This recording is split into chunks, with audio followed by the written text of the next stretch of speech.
All right, it's our digital extra time here with our panel for this week, talking domestic violence. Lieutenant Daniel Kleehammer with the Daniel, with the Oklahoma City Police Department.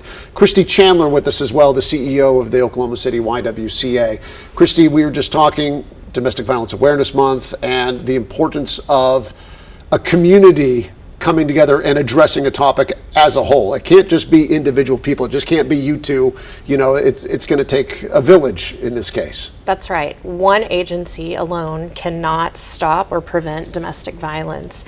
And I've been doing this work for 23 years, and I hold on to this message, and that is domestic violence will only rise to the level that a community is willing to accept.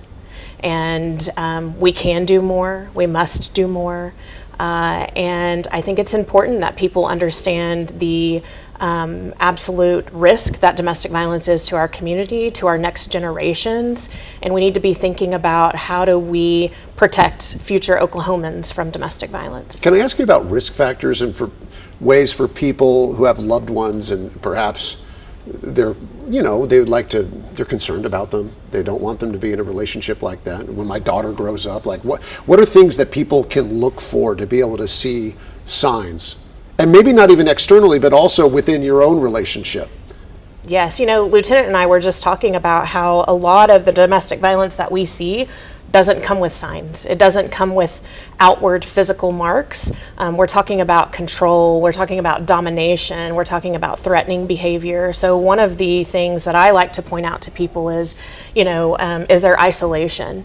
Is there jealousy? But by isolation, what do you mean by that? Not allowing a person to engage in relationships they once had or at levels that they once had, moving them away from familiar places, not letting them know about or have access to the family income. Several different ways that you might isolate a person because that fosters dependency, right? Right, for sure. Lieutenant, what are some of the things that are the common denominators that you are seeing in some of these abuse dynamic relationships? Well, I think Christy hit the nail on the head, but I think the bigger thing is that it's a cycle. I mean, it's a constant cycle with the offenders reoffending and reoffending. And there are red flags that I think people should be aware of when they're entering these types of relationships, like she just mentioned.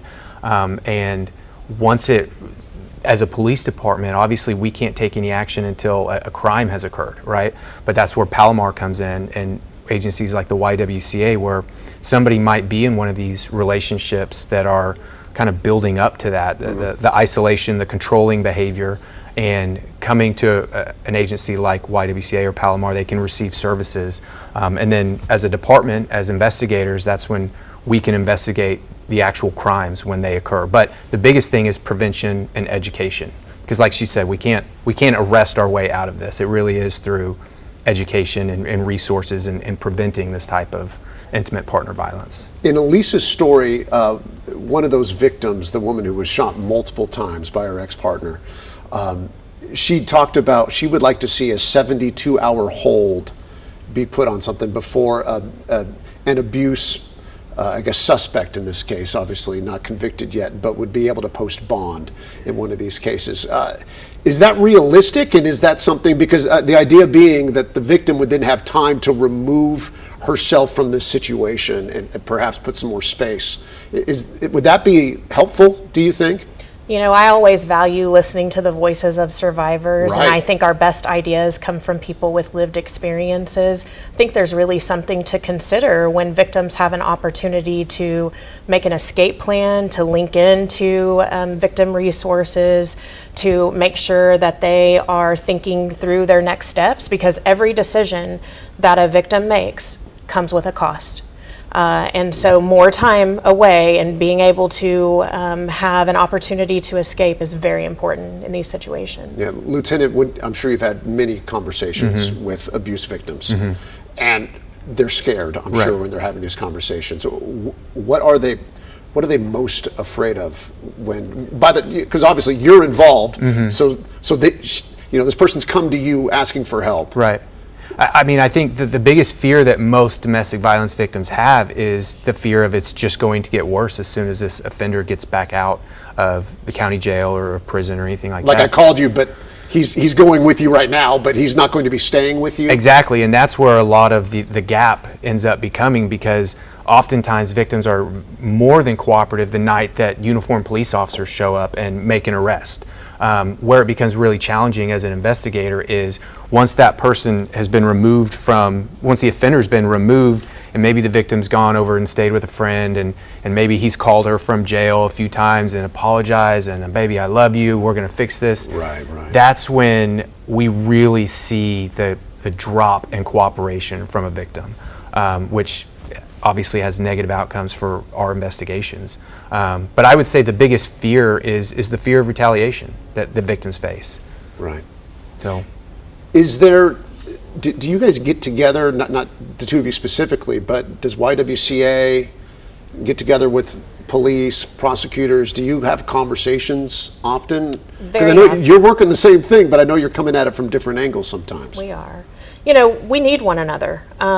We do separate things, for sure, but we need one another. And actually, there is a monthly conversation and effort called a coordinated community response team, where many types of professionals get together to talk about trends and gaps and needs and ideas for increasing safety and accountability in our community.